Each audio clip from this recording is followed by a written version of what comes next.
In case you're out there and you are still stuck on your ex, you are not single with us.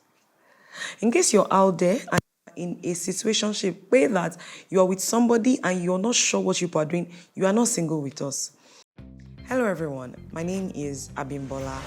You are welcome to my YouTube channel. In case you're asking yourself what we're going to be doing here, we're going to be talking about everything creativity, relationships, and faith. If you like Jesus, you will like this channel. For us to get people to know that somebody is in town, you need to like, you need to share, you need to subscribe. We're going to be putting out videos every Friday.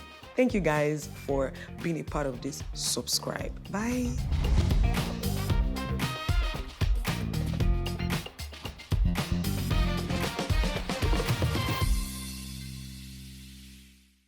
Hi guys, you are welcome to my YouTube channel. In case you're just joining, my name is Abimbola and I make videos on creativity, faith, and relationships. Today we will be talking on singlehood. In case you're out there and you are still stuck on your ex, you are not single with us. In case you're out there and in a situationship where that you are with somebody and you're not sure what you are doing, you are not single with us. In case you're out there, you are not in a relationship, the only relationship you have is the one with yourself, you are single with us. Come closer, you're with us.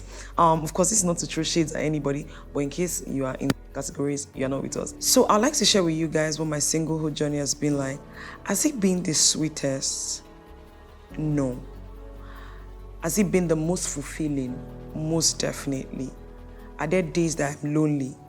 100 times yes.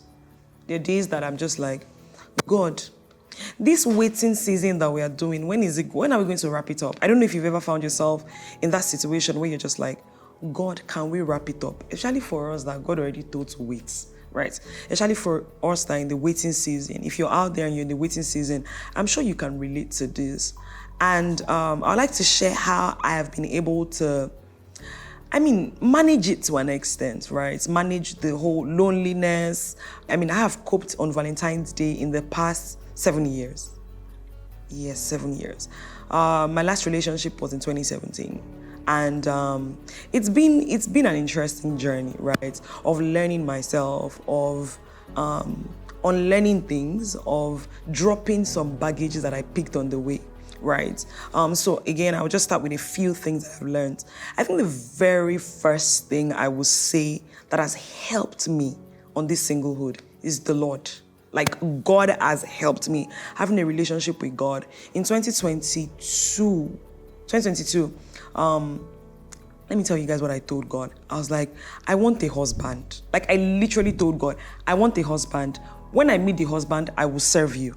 Yeah, I did that. And I don't know if you're out there, you've found yourself in a situation whereby you feel like, let's just wrap this waiting season up, into the relationship, and later I will serve God.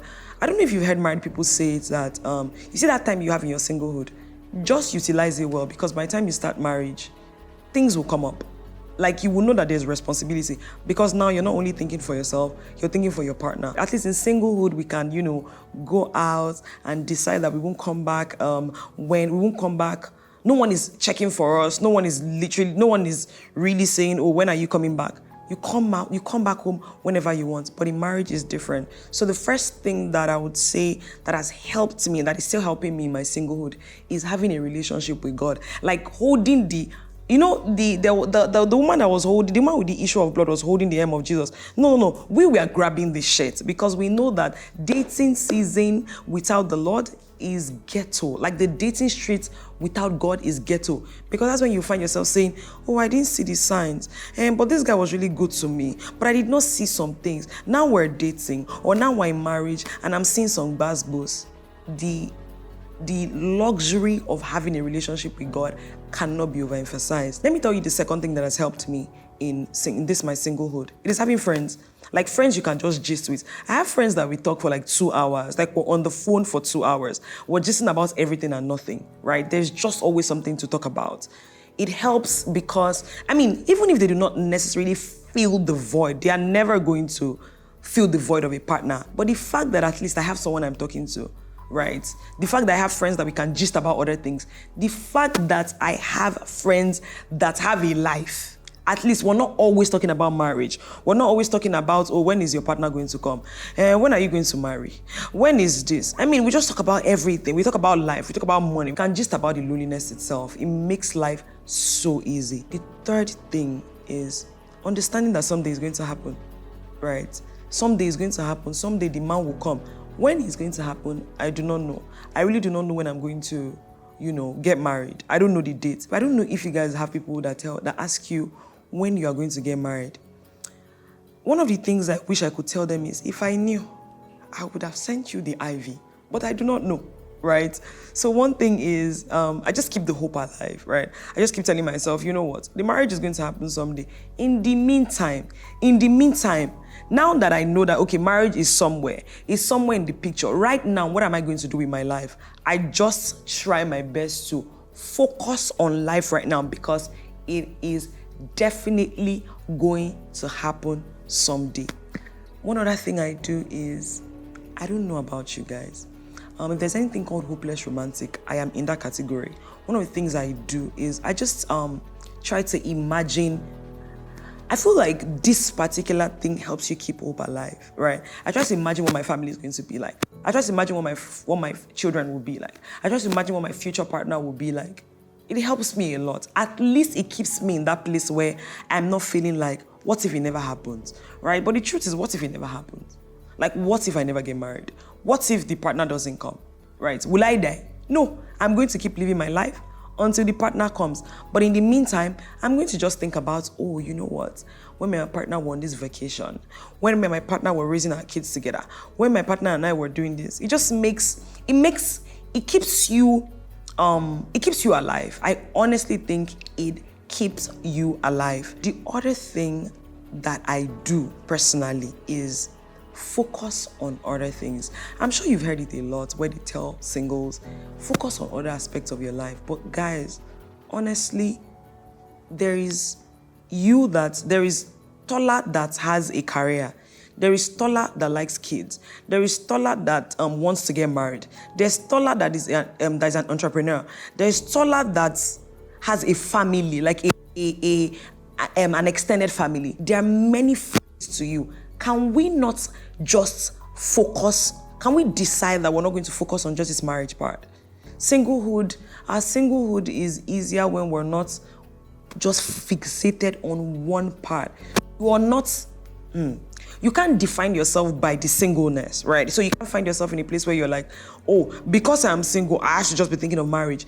You're a single person that has a job. All of these different aspects that I have mentioned, can we focus on those parts and just, live our lives? Can we focus on those parts and just decide that, you know what?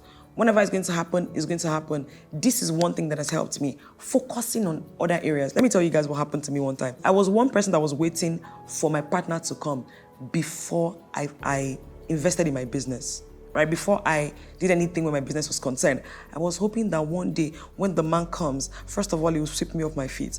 When he sweeps me off my feet, then he will help me with my business. And I got a wake-up call. What if the man is not very business inclined? Will I feel disappointed? Will I feel like God cheated me? No, I'm not going to feel that way. So whatever it says, wherever we find ourselves right now, I feel like as singles, we just need to live our lives. We need to, I'm sure you've heard these things before, but let this be a reminder, Tope.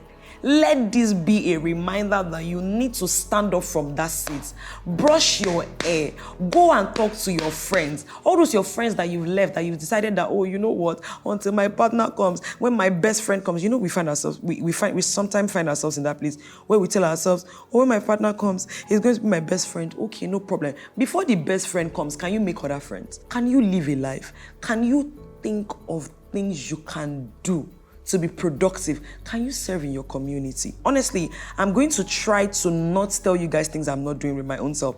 Serve in your church. At your job, serve. Don't let it be that every time.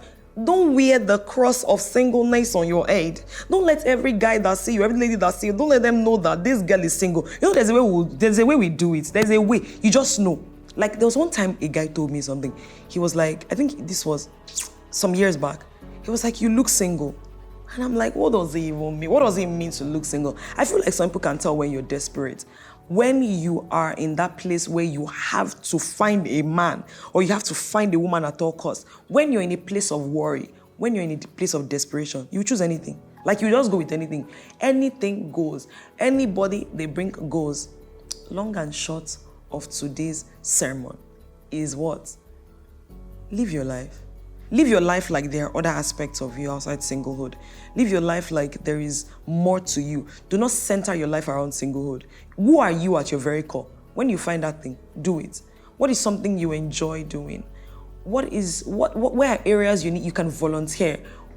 Like just focus, go and count sand. Go and count rice. Go and do other things outside trying to be married. Dust your Bible. Dust your books for your business. Focus on other areas of your life. And I really do hope that all of the things I've mentioned in this video, you're able to utilize it to help your singlehood be a better one. Guys, in order to make this channel grow, we need to work together. So I'll ask that you subscribe, you like, you share. If you know one of your friends that she has the mark of singleness on her head, please share this video with him or her. Let them enjoy this video. Let them know that there is more to them than the singlehood. And while you're there, you're being lonely, you can, talk to your friends. You can do something meaningful with your life. Thank you guys for watching. See you guys in the next video. Bye.